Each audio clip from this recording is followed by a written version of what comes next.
The following podcast contains subject matter that may be disturbing to some listeners. The views and opinions expressed are those of the host and not the sponsors. Listener discretion is advised. You're listening to Malice After Midnight with your hosts, Tina, Steve, and Christine.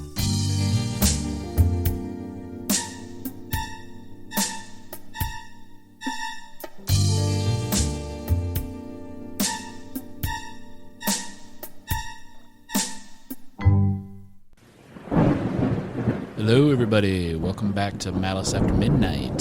Hello. Hello. Halloween episode. Ooh.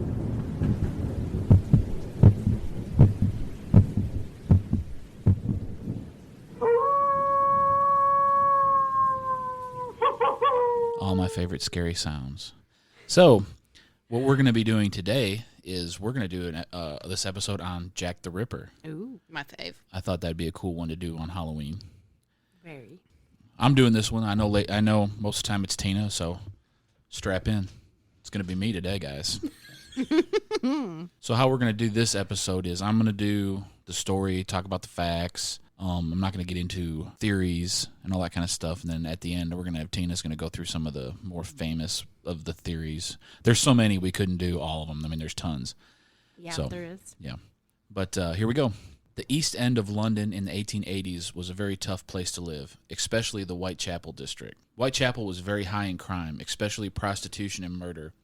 The streets were dirty, good clean food was hard to come by, and the air had the constant smell of sewage. I imagine it was a very scary place at night, to be at night. Yeah. It was at its most scary between the nights of April 3rd, 1888 to February 13th, 1891. That's when 11 separate murders took place, known as the Whitechapel murders.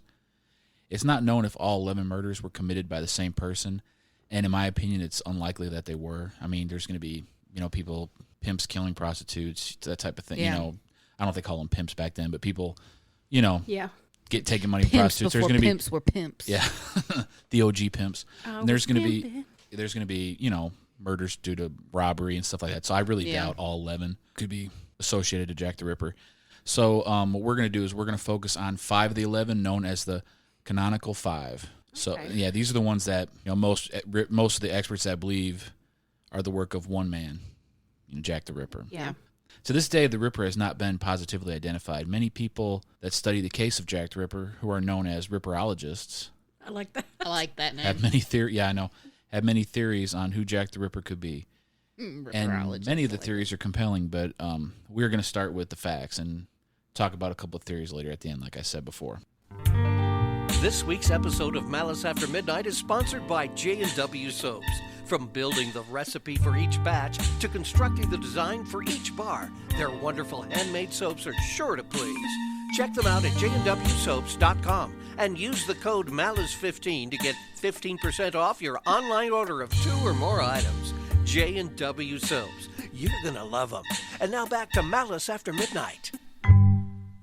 The first murder was Mary Ann Nichols. Mary Ann Nichols, who was known to some as Polly Nichols, was a 42-year-old mother of 5 at the time of her death. She was married to William Nichols, but her marriage failed due to her alcoholism. Like many women who fell on hard times on the East End, she began working the streets as a prostitute to earn a living. That's more than likely what she was doing when she was murdered. 3:40 a.m. Friday, August 31st, 1888. Charles Allen Cross discovered what he thought was a tarp on the ground in front of a stable entrance in Bucks Row. He called to Robert Paul as he approached on his way to work. Together they examined the body. Polly was lying on her back with her eyes open and legs straight. Her skirt was raised above her knees, and her left hand was touching the gate of the stable entrance. The men pulled her skirt down to cover her body and went in search of a policeman. While they were gone, policeman John Nell was patrolling Bucks Row and discovered Mary Ann Nichols' body. When he examined her by lamplight, he could see that her throat was cut. When Dr. Reese Llewellyn arrived on the scene, he verified that she was dead and said she was killed a half hour earlier at that exact spot. Wow. I mean, yeah, she's dead. Her throat's cut. Well, I know. So Oh, no, maybe she's... all right. She might still be breathing. Let me check. Her post-mortem. The next morning, Dr. Llewellyn performed a more in-depth autopsy. She had 2 cuts to the throat. Both were penetrated down to the spine. Oh. The first cut was 4 inches. Second cut was 8 inches and went from ear to ear. Oh, my So goodness. she was cut from ear to ear, and it went all she the way had the down to her Joker spine. grin. Yeah, well, yeah, but it went all the Don't way they down call to her that spine. something?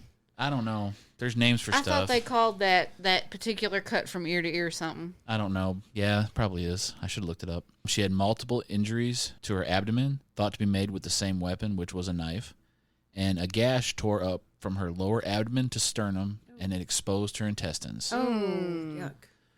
Dr. Llewellyn concluded that it was a single killer in the span of 5 minutes. He was left-handed and had some knowledge of anatomy, which we'll get to that a little bit later. I'm in more depth with anatomy. So that was 5 minutes. The Glasgow smile. That's what it's called. I'm pretty sure back then that's probably not what it was called. The but Glasgow Glasgow smile. smile. Never heard Yeah, of it. I did because the Black Dahlia case, that's what they called it because she Yeah. was cut from there and they called it Yeah, that. but it actually went across her face. This was her neck because it went down to her spine. But, I mean, I don't know. It still somewhat, I'm sure, looked like a smile. When her estranged husband was called in to identify the body, he said, "Seeing you as you are, I forgive you for what you have done to me." Nas, thanks. Yeah. Okay, that brings us to the second victim, Annie Chapman. Annie Chapman was born in 1841. She married John Chapman in 1869, and they had 3 children. She separated from her husband around 1885. A police report says it was due to her drunken and immoral ways. She was arrested several times for drunkenness. Now, even though her and her husband were separated, her husband still sent her money every week until his death in 1886. Oh. After the money stopped, though, she started working as a prostitute to make ends meet, Yeah. which is kind of a thing. And Yeah, that was common. you're going to notice there's a common thing between all the I victims. want to and know that- what's up with all these women being drunks. That's what I was just saying. So All there's- these women are yeah, drunks. so yeah, that's the thing. There is. I'm glad you caught that. There is a common thread, and it's drunkenness with all Yeah. prostitution and drunkenness is a common thread between all the victims. Yeah, all these women are drunkards. So on September 8th, 1888, around 6 a.m., John Davis of 29 Hanbury Street opened his back door to find the body of Annie Chapman. Then 2 workmen who were Yikes. walking by were startled when John Davis came up to them and cried, "Men, come here." They followed him to the mutilated body of Annie Chapman. Oh, my gosh. She was lying on the ground between the steps and wooden fence. Her head was turned to the side, and her dress had been pulled up over her waist, so you could see her red and white striped stockings. Which to me, that's so like the stocking. I don't know, for some reason, that's like so classic of like the 1800s, like Yeah, seeing red yeah. and white striped stockings. I don't know why. Her face and hands were covered in blood. Her arms were in a position that made it appear that she had been struggling. So they were kind of like up with her palms facing up, I believe. The men raced to find the police. By the time Inspector Joseph Chandler arrived, there were already spectators gathered around the body. He ordered the streets to be cleared and sent for reinforcements to contain the crowd. He then covered the body and waited for the arrival of police surgeon George Baxter Phillips. By the time Phillips arrived, the crowd had grown even larger. Oh, I bet. Well, yeah, how would you be able to keep that contained Yeah, back especially then? back then. I'm Like, sure that's they like- were that's just like big standing on news. their tippy toes trying to see what's going around them. That's crazy. I want to know why he just like threw their skirts up. Was it to hide their? No, he was cutting them open. he was cutting them open. It was Yeah, to but- access what he was doing. Okay, but I don't know. I they're mean, exposed. part of it's humiliation of the body. Because I was thinking I'm sure. he hid the. Okay, never mind. You're right. Wasn't hiding their face. I don't think. No, he I'm was, talking about what he did, but it was lower than their skirts. I'm sure. Okay. Yeah, Yeah, well, no, he gotcha. pulled the skirt. I mean, he had to, like, if you're wearing a dress, Yeah, okay. he had to pull sorry. it up high to get to their stomach and their Yeah, organs and all yeah, that I stuff. guess so. He just left it like that. So, after Dr. Baxter arrived, here is the testimony of what he saw. The left arm was placed across the left breast, the legs were drawn up, the feet resting on the ground, and the knees turned outwards. The face was swollen and turned on the right side.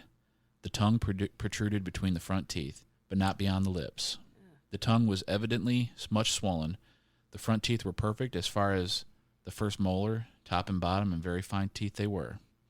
The body was terribly mutilated. The stiffness of the limbs was not marked, but was evidently commencing. He noticed that the throat was dissevered deeply, that the incisions through the skin were jagged and reached right round the neck. On the wooden paling between the yard in question and the next, smears of blood corresponding to where the head of the deceased lay were there to be seen. These were about 14 inches from the ground and immediately above the part where the blood from the neck lay. That's pretty gruesome. Yeah. He had her like posed kind of, well, of course he was cutting her. The post-mortem would later reveal that the killer removed Annie Chapman's womb and took it with him. Her throat had been cut twice, all the way around the neck, deep to her spine. Her intestines had been removed and placed on her shoulders. So basically, he's pretty much decapitated them. Yeah, with his cuts, and he's removing their organs. Her Yeah. vagina and portions of the bladder had been removed also. Now, here's an interesting fact. Earlier, a woman named Elizabeth Long said she had seen Annie in front of 29 Hanbury Street with a man of foreign, shabby, genteel appearance, and the man asked Annie, "Will you?" And she said yes. So it's kind of like a proposition, because she was a prostitute. Mm-hmm. People wonder if this could have been the killer. Possibly. Could have been. So he took her vagina? Yes, he removed her vagina and portions of the bladder and her uterus, or her womb, and took it with him. Her intestines were removed and placed on her shoulders. What the heck? So a hysterectomy. Yeah, but her intestines were placed on her shoulder. That's just... Yeah. It's like he was just like, I don't know, interested in dissection. Taking her womanhood. Yeah. Well, yeah, definitely. Making her not a woman anymore. We'll get into that a little bit. We'll get into that a little bit. A resident of 27 Hanbury Street, Albert Cottish, was walking in his backyard and heard a noise of a woman next door behind the fence whispering no, and then he heard a thump. So this is another account of what, these kind of noises, though, were very common in this area. There was a lot of violence, in the East End. Right, the Whitechapel area. So he didn't think anything of it until after the murder. Well, you probably didn't engage in that. No. So you can imagine by this time the people of East End were living in fear, and the press was sensationalizing the stories. One of the early suspects was a man referred to as the Leather Apron. Leather apron? Yeah. Local prostitutes told tales of a man in a leather apron walking the streets, threatening them with a knife and robbing them. He was said to be a Hebrew type, in quotations, which drew attention to the large growing Jewish immigrant community in the East End, which did not help with the already growing racism toward Jewish settlers who were being blamed for taking jobs. The Leather Apron was a suspect to the police and was identified as John Pizer, who was a Polish Jew bootmaker. He had a history of arrest for assault, which made him a good suspect, but he was later cleared because he had alibis for two of the murders. Yeah, I would say if he had alibis, he's out. Yeah. And, people, I'm sure, were quick to blame the Jewish community anyway because, like I said, they were angry with them for undercutting their job, taking less money for the work, but they were settlers. They, had to start and have work somewhere. Exactly. During Jack the Ripper's reign of terror, there were hundreds of letters sent to the police and local papers claiming to be the killer, but most of them were deemed fake. They were probably written by journalists trying to get better circulation for their papers, and also just crazies, writing. And like they do that now. There's people do that now. I listen. We love Joe Kenda, Homicide Hunter, and I was people love attention. Read one of his books. I can't remember which book it was now. He's got two of them, but I think it was I Will Find. Was that the one? I don't know, but anyway, he was talking about they had a woman that would confess to every murder that they had.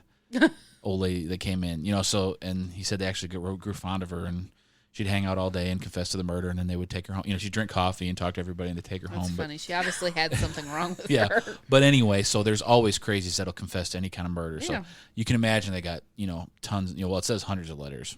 Of all the letters written, there's only 3 that most experts agree could be from the killer. So it's even not known for sure if they are, but these letters are pretty famous. We're going to go over them. The first one was received on September 27th, 1888, and it's referred to as the Dear Boss letter. And it goes like this. Dear Boss, I keep on hearing the police have caught me, but they won't fix me just yet. I've laughed when they look so clever and talk about being on the right track. That joke about Leather Apron gave me real fits. I am down on the haws, and I shan't quit ripping them till I do get buckled. Grand work the last job was. I gave the lady no time to squeal. How can they catch me now? I love my work and want to start again. You will soon hear of me with my funny little games. I saved some of the proper red stuff in a ginger beer bottle over the last job to write with, but it went thick like glue, and I can't use it. Red ink is fit enough, I hope. The next job I do, I shall clip the lady's ears off and send to the police officers, just for jolly, wouldn't you?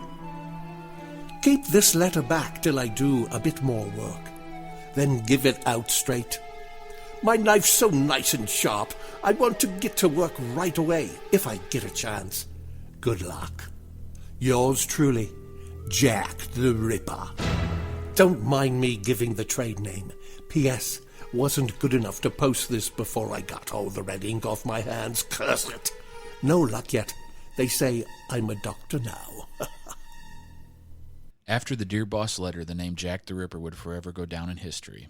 I should say that many people thought that Jack could be a doctor because of his apparent knowledge of anatomy. Mm-hmm. This would mean he was an educated man and that he probably came from an upper-class environment, which could mean that he came down to the slums of East End to commit his murders, probably because it was easier to get away with his crimes. Yeah. Like many, the police were, busy because there was a lot of crime going on there. They, so they're not going to treat a poorer neighborhood like they do a richer upper class neighborhood, or investigate it as thoroughly or as fast. Well, the fact that all these letters came in this one in particular, I mean, they had to know how to write to send it in. Yeah, I never thought about that. There's probably a lot of people that couldn't write, back then. And the fact that he said he didn't give her time to scream, which makes us realize now that he probably the throat was his first wordage. cut. His wordage means he could have been there, yeah. And like I said, the 3 letters that we're gonna discuss and play, they definitely thought they were written by the same person. Oh, okay. Some people also believed he could have been a butcher, which that would explain, some anatomy. I mean, animals and people aren't the same, but they're very similar. Oh, yeah. I mean, they teach people on animals. Yeah. If he was a butcher, that would mean he was most likely from the Whitechapel area, which also makes sense because most serial killers like to hunt in areas they're familiar with. Right. Yeah. And many killers also live in the area that their murders are committed. Yeah, we know true. that from future serial killers, It's got to be convenient, I would think, to you. If you had to travel to do it, then pick all your stuff up and well, not just take that. it If somewhere you're else. familiar with the area, you know how Yeah. escape Yeah, routes. true, You true. you might know when the police, walk by those areas. Because That's the constables used to just patrol. Well, I don't think it would be hard for him to pick up his stuff. I feel, and You're picturing. I'm You're picturing, picturing a like- rich guy, top hat, doctor's bag. So all the I stuff he am. just throws in the Well, either doctor's his bag. doctor's But bag that's or what like I'm a picturing, butcher. like a doctor's they have bag. that thing Yeah, that they roll out rolls the out. It's got all their knives. tools Yeah, in it. yeah. So you just put them Doctors back in had the that spot too, and yeah. roll it up. So I always Unless thought you're it was a Catherine doctor. Knight and you keep it on your bedroom wall above your bed. Remember? Yeah. Oh yeah, and it makes sense being a butcher or a doctor. Being so quick with what he's doing. Yeah. There are many theories to why Jack killed the women he did. Some think he had mommy issues and he was killing his mother over and over. That could be. Another is that he had a hatred for prostitutes That could be. and thought he was doing his part to rid the world of them. Some also believe it was the fact that women had issues with drunkenness. Oh, yeah. Well, these women clearly did. Yeah, I tend to think it was a crime of opportunity, just like many future serial killers that single out sex workers as their victims. Yeah. Because that's real common.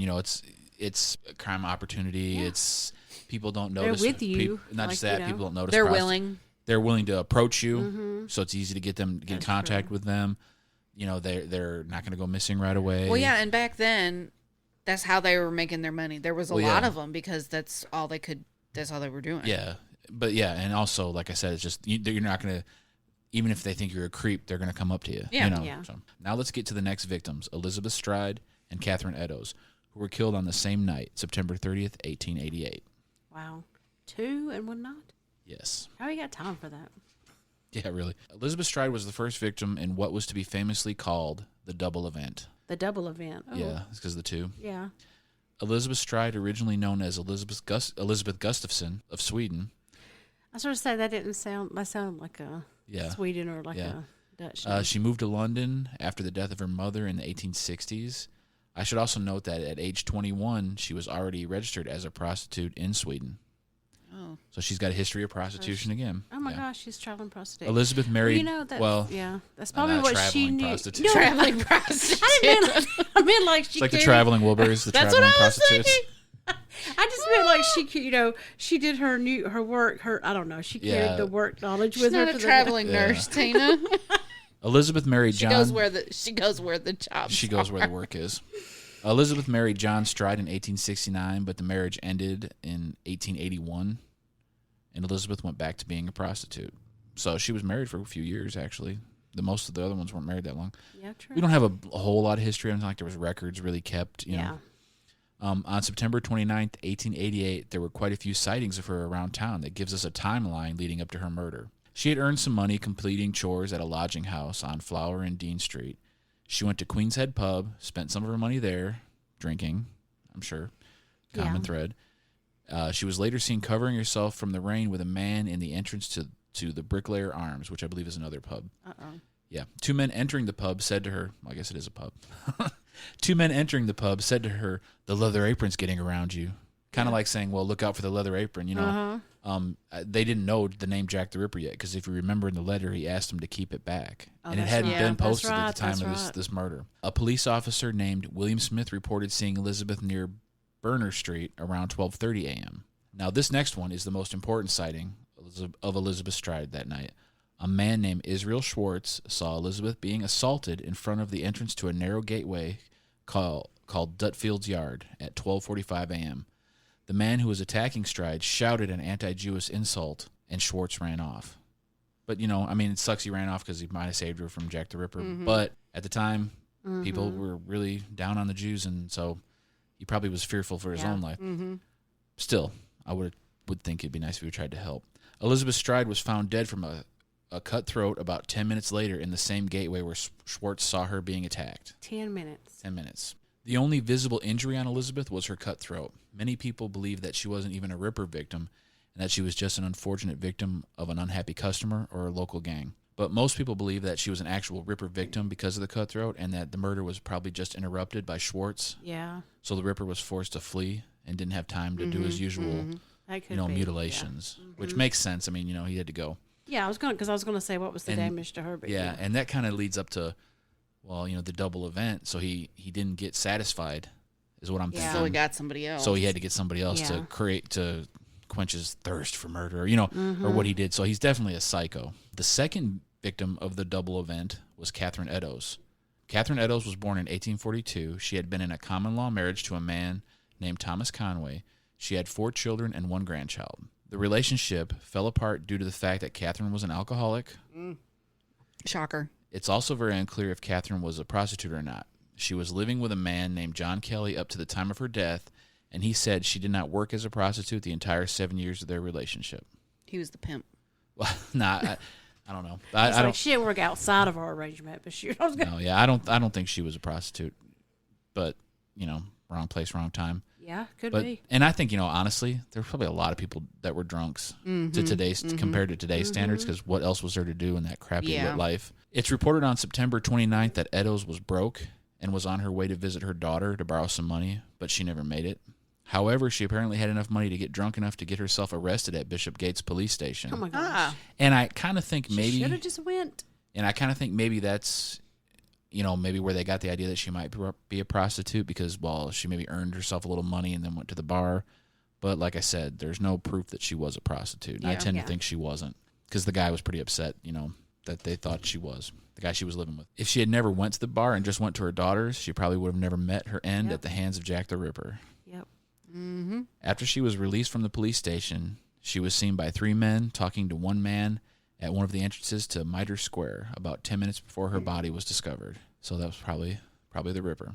They're discovering these bodies really quick. Yeah. You're like. Well, there's police patrolling, and it's a busy area. I mean, there's people walking the streets a lot. Okay. I mean, I'm going by what I've seen. I don't know. It must have I been think I relate it to the small, movies, it must be. which is kind of funny because in the movies they never talk about the prostitutes having families and kids. Mm-hmm. Yeah, I'm glad you're talking about it. Yeah, they didn't like From Hell. From Hell's the one with Johnny that's Depp, kind of and the it's best movie about Jack the Ripper. Yeah, they didn't really talk about it. And they acted like they were all friends, and I don't think they even really knew each other. Mm-hmm. But that movie's based on a theory we'll get to at the end. Her mutilated body was found by police constable Edward Watkins at 1:44 a.m. Her throat was cut all the way down to the spine. Dang, it must have been a really That's sharp why I think knife. these murders were all really by the same person, at least these 5. I wonder if he cut her from the front or if he grabbed her from the back. And was which also would make a difference, because if the cut's in one direction from the front, it would mean right-handed or left-handed, and if it was from the back, it would mean right-handed or left-handed. So, if the person's doing it from the front, in the direction of the cut, would be like left-handed. Mm-hmm. But if it was that same direction you were behind him, it would be from the right hand. So, they don't know if they cut him from the front or back. So they don't really know if the person was right or left-handed. That's true. I don't think that they do. As I said, her throat was cut to the spine. Her stomach was cut open. Her intestines were found around her body. She had many incisions on her face. Her uterus and left kidney had been removed from the scene. That only gave Jack the Ripper a 10 to 15-minute window to find Eddowes, approach her, kill her, and mutilate her body. So he did this with some speed, which makes me tend to think somebody with medical knowledge. Mm-hmm. And it's more romantic. That's a sharp knife, though. It's also more romantic to think it was like, and I don't mean romantic and like, you know how I mean it, but it's more interesting to think of it as a rich doctor, well-to-do person, but we don't know. I mean, it could have been anybody.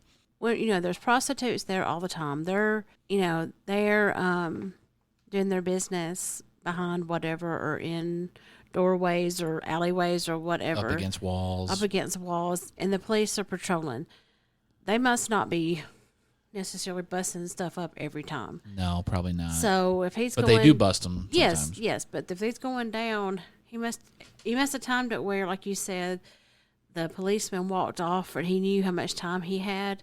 Because, to kill somebody, not just cut their throat, but to, like, throw them down, like, dissect them, and all that stuff. That's why stuff out, take organs out. That's why he's taking organs like I wouldn't know how to remove somebody's kidney or uterus. I mean, so he had if you cut knowledge. something open, it's not just like it's there. No, there's stuff. You got to move stuff and to muscle. get to it. You got to have a knowledge.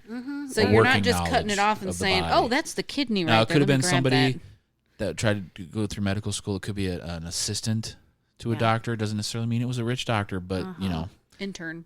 Yeah, whatever that version of that would be at that time. Yeah. Now we come to the next letter called the Saucy Jack Postcard.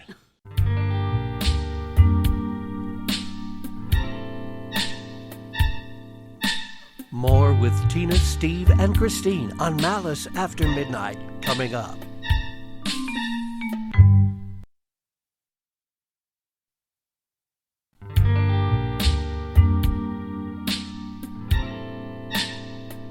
And now, more of Malice After Midnight with your host, Tina, Steve, and Christine. On October 1st, 1888, the Central News Agency received a letter with very similar handwriting to the Dear Boss letter. It is believed to be authentic because it speaks of the double murder the night before. So it's got information other people necessarily wouldn't have had. So this is the Saucy Jack postcard. I was not coddling dear old boss when I gave you the tip. You'll hear about Saucy Jack's work tomorrow. Double event this time. Number one squealed a bit, couldn't finish straight off. Ha! Not the time to get ears for police. Thanks for keeping last letter back till I got to work again. Jack the Ripper. Wow. Yeah. It's crazy. And I think they're from the same. They sure seem like they're from the same person. Yeah. And then... Because how would he know? Well, yeah. Because how would he know about holding the other letter back? Yeah, exactly. Holding the other letter back. And it was sent so soon after... It was the next day. It came in the next day. The murders were September 30th. Yeah, he wrote it. This is October 1st, so it was the same day. And then 15 days later, on October 16th, the most famous letter was received by George Lusk, the president of the Whitechapel Vigilance Committee. It arrived in a box with half of a human kidney that was later said to be similar to the one removed from Catherine Eddowes. And this letter is known as the From Hell letter because it's titled that way by the author. Really? Yeah. If you look at the original writing of it, it says in red ink, From Hell on the top page. And then then there's the letter. And that have a rotted kidney? Half of a kidney, yeah. 15 days later. Yeah, rotted. Yeah, exactly. I bet that smelled fresh. Bet that was good. And here's the famous From Hell letter. From hell. Mr. Lusk, sir, I will send half the kidney I took from one woman and preserved it for you. The other piece I fried and ate it was very nice.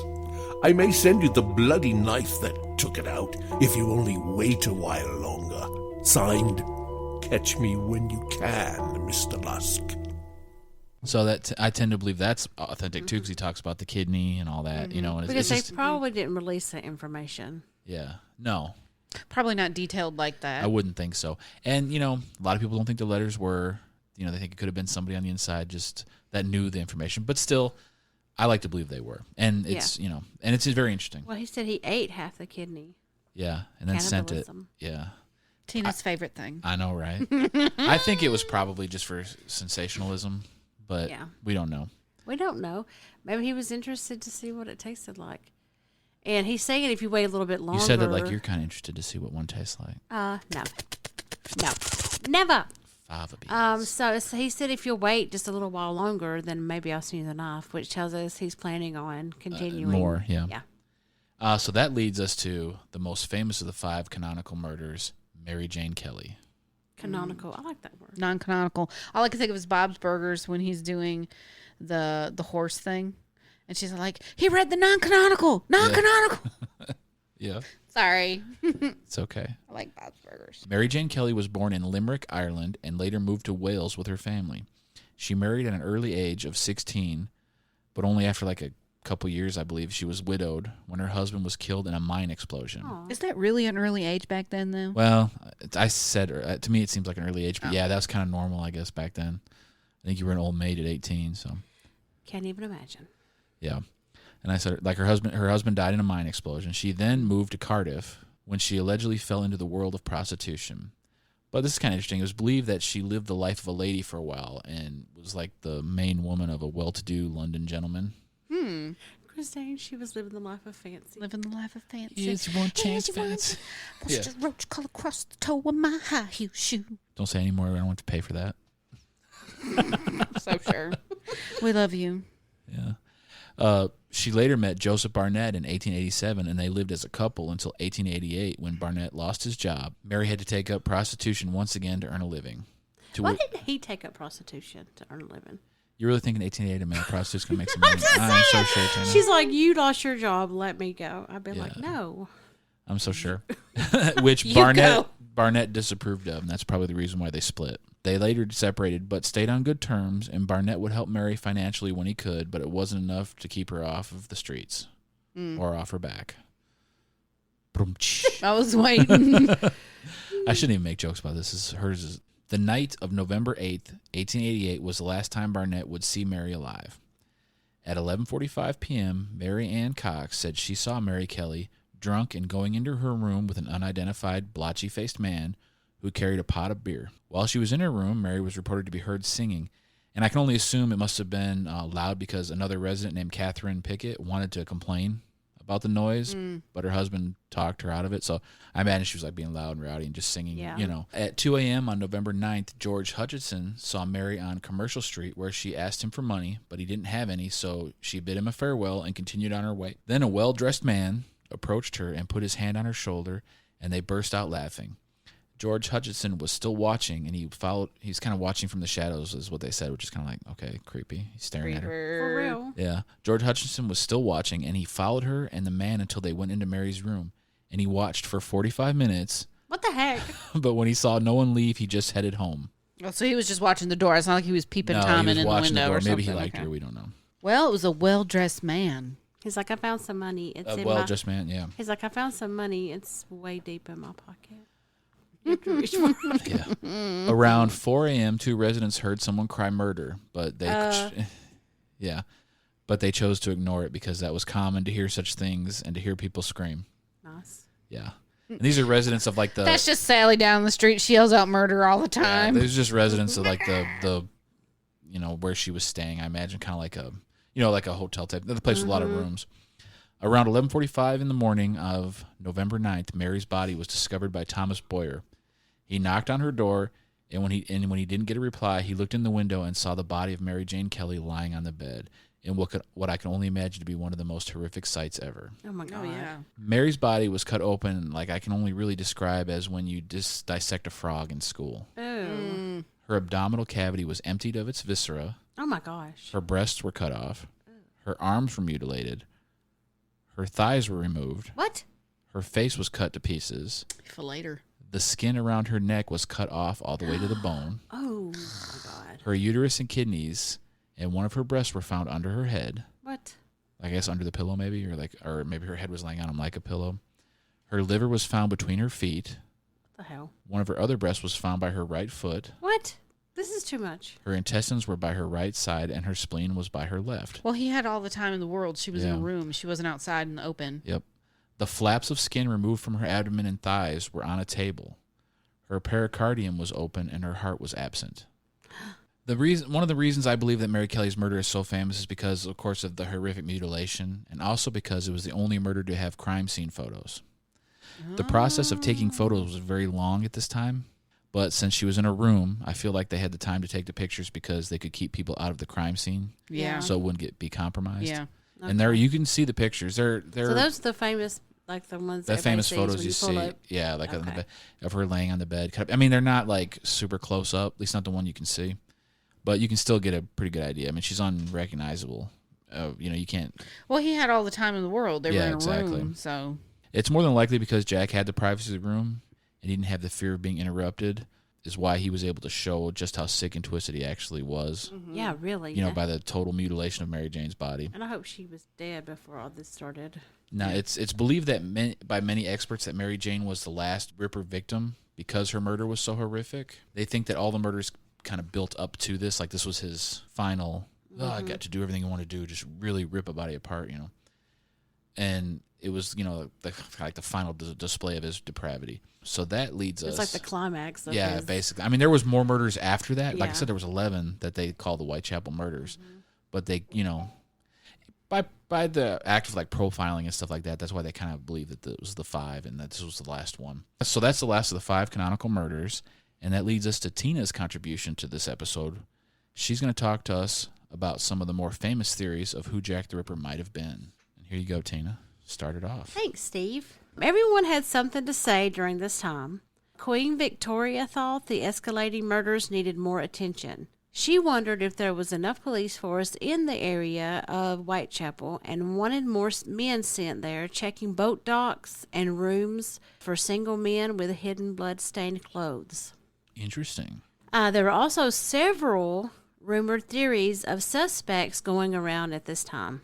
Of course, several of the people who were in contact with or who discovered the bodies were initial suspects, including Charles Cross, who found Mary Ann Nichols' body, along with George Hutchinson, who ran into Mary Jane Kelly during the night before her murder. Well, he was the one who stared at her for a while and all that, so there was lots of suspects, actually. Yeah. But we're not going to get into all of Also, them. Mary Kelly's former lover, Joseph Barnett, was questioned. Yeah, that all makes sense, you know. It's usually somebody that knows you. Montague John Druitt was quite an athlete in both cricket and rugby. He came from a wealthy family and With a was name like well that, he sounds educated. wealthy. Yeah. Montague. Montague plays some cricket. Montague. Montague. Okay, Tina, you sound He like became- Moira. Let's play some Moira. cricket. I believe I said that. He became a barrister and a special pleader and opened a law office. On the side, he worked as a schoolmaster in London to help when business was, sparse or whatever. Unfortunately, he was let go from the London school and no reason was ever given other than he, quote unquote, got himself into some serious trouble, He was probably sleeping with a student. which could mean anything really. Yeah. People had already thought that Jack the Ripper had to know something about surgery or anatomy in some form. After the murder of Mary Jane Kelly, there was talk of Jack the Ripper drowning in the River Thames. When Montague's body floated to the surface, it didn't take long for people to connect the two and claim that Jack the Ripper were one and the same. He probably just committed suicide because of the loss of his job or That's something. yeah, exactly. Montague was actually the son of a surgeon, and he was found to have put heavy rocks in his pockets to weight him down from floating up too soon. So they figured out the time of when he killed himself and threw himself in the water. The timeline between the final murder and the resurfacing of Montague's body coincided. Yeah. So, but it was just like a rumor, like nothing really based on why Jack the Ripper would have drowned. People just kind of said that, and then Now the people believe that he killed himself after the last murder because they were closing in on him. oh, okay, that makes sense. Not kind of. That's where the rumor comes from. Yeah, then, that's so, where the rumor comes yeah. from. So next, we have Aaron Kosminski, a Polish barber who was 23 at the time. He was originally listed as a suspect during the actual investigation of Jack the Ripper. In our time, we are blessed with great advances in DNA tracking. Now, the shawl that belonged to, or a shawl that belonged to Catherine Eddowes was recently checked for forensics, quote unquote, forensic stains, which I'm going to go ahead and say must have been like blood and semen. Yeah, probably blood. And a now distant relative of Aaron Kosminski has now made it possible to link the Polish barber to this murder. Oh, so that could be. So that she had a scarf and okay. Like that had been kept all these years. Now I may be mistaken, but I think I had read somewhere that it had been like sold at auction or something. Like they weren't. So it could have. A lot of hands could have touched it think so, also. yeah. But that is a strange coincidence that he was a suspect. Exactly. So maybe that's it. Maybe that's Jack the Ripper. Could be. That's kind of some of the most compelling Oh, evidence we've definitely. had. And with the description saying the killer, with this DNA thing they did, saying that the killer had brown eyes and brown hair, and this same relative saying that Aaron was committed to an asylum shortly after the last murder, where he died not long after, has some now declaring the case closed. How do we know the killer has brown eyes and brown hair? Through the Well, DNA. they did the Through your profile. DNA now, they can even tell what your hair color and your eye color would be. Yeah. So that matches him. They had a family member today. They did ancestral DNA, and it shows that there's matches as an ancestor of that man and also of the evidence on the scarf. Gotcha. I don't know, man. Case closed, kind of. Yeah. That's too. Some That's people too. are saying it's case Maybe closed. though I know it's she 'cause was it's not prostitute. what you Maybe want it to be, maybe he was just one of his. I don't know. It's pretty good. She slept with him. I mean, she's a prostitute. It's pretty good. It's probably that's pretty good. I mean, Oh, that's 3 connections. Suspect Mm-hmm. in an insane asylum shortly after the murders. Ripper had to be insane. Oh, yeah. The DNA And match. if he was a barber, he would have tools. I and mean, to stuff. me, that is a pretty good match. Oh, yeah. I still think it's a doctor. Now, others are saying not so fast Ah. because they believe the quote unquote royal connection. Oh, Grandson of Queen Victoria, Prince Albert, This is where the also the known theory, as Eddie. This is the theory of Oh, yeah. from Was the, said they to. used it for the movie From Hell, It is. Mm-hmm, He was said to have contracted syphilis which drives you crazy in the brain. from a prostitute. As his mind was deteriorating, he was committing the murders on unsuspecting, people that he suspected were prostitutes as revenge for contracting the disease from one. That makes sense. Now, From Hell, they had this whole other weird story about Yeah, I'm that going he to talk got a about woman that just a pregnant. Oh, second. I'm sorry. It's okay, no big deal. Eddie was committed to an institution after the first 4 slayings, but escaped in time to commit the horrific last murder, where he was able to unleash all of his frustration and anger. The last theory I'm going to talk about is also related to the Prince Albert theory. It was covered in the movie From Hell, like we talked Okay, about, yeah. from starring Johnny Depp. Which is going to be the theory that everybody is going to like the most, but it's probably the least likely, yeah. in my opinion. Well, it was rumored that Eddie had a relationship with a former prostitute, or he married a commoner. There's 2 different, people were saying she was a prostitute, some people were saying she was just a commoner. And the royal family was upset because the 2 had a child together. The royal family could not bear to have this get out and could not bear to have the bloodline spoiled. Yeah. It's got to be.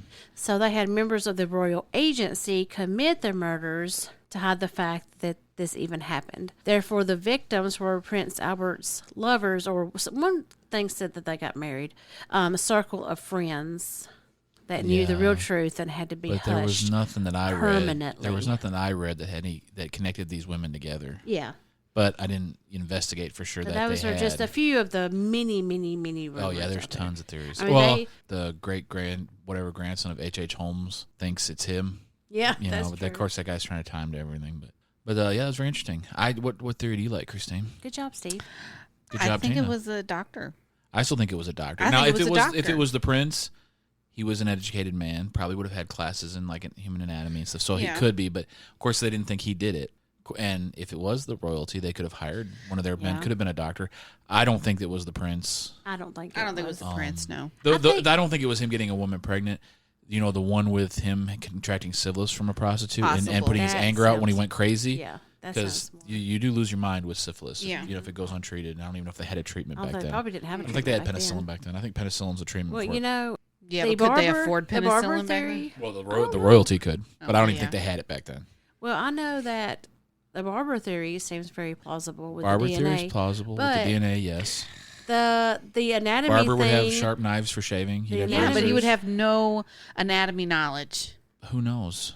He could have failed out of medical school. I'm just saying the DNA is really compelling, Christine. That is a very hard coincidence to say, oh, the man that was a suspect, his DNA showed up on a But scarf. she was a prostitute. Well, yes, that's and true. He could That's have had true. DNA on the scarf because they probably did stuff But together. we don't know if it was semen DNA. I believe it was blood DNA. Well, you never know. Maybe They only speak just of said Maybe he got rough. forensic DNA. all they say is forensic DNA, so it could be anything. Could be sweat. Mm-hmm.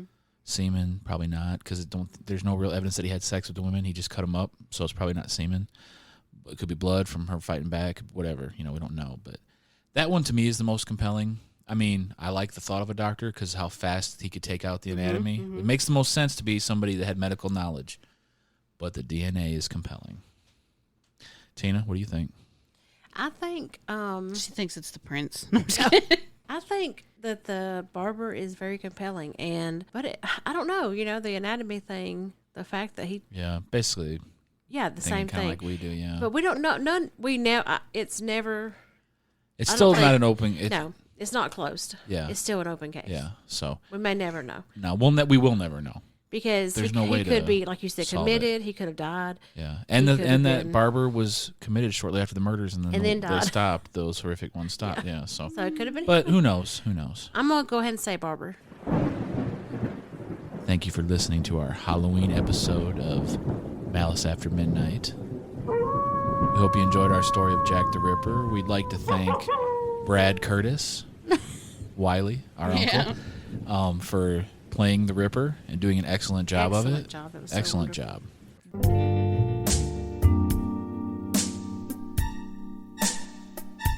Thanks, everybody. Enjoy your Halloween. Stay safe out there. Trick or treat. Trick or treat. Happy Halloween. Bye. Bye.